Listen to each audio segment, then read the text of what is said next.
Now, in our last video, we discussed equity mutual funds, and today we'll focus on debt mutual funds. So what exactly are debt mutual funds?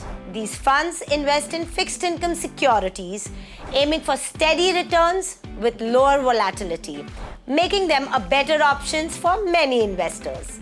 Let's break down the different types of debt funds. If you have surplus cash and want to invest it for less than 91 days, liquid funds can be a great choice. They aim to offer quick access to your money while providing reasonable returns. For investments longer than 91 days, consider ultra-short duration funds.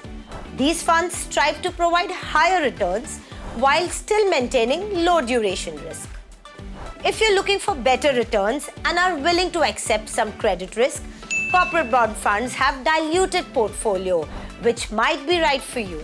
Just remember, while lower-rated corporate bonds aim to offer higher interest rate, they come with an increased credit risk.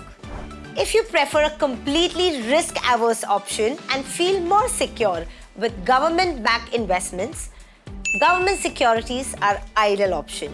These funds carry minimal default risk but may carry duration risk, making them a better choice. For those who want their investments to adapt to the market conditions, they can go for dynamic investment funds that offer more flexibility.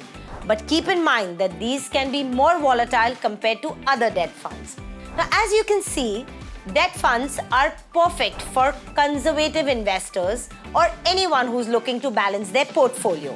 I hope this gives you a clearer understanding of debt funds. In the next video, I'll be diving into hybrid mutual funds. Until then, stay healthy, keep learning, happy investing, and bye-bye.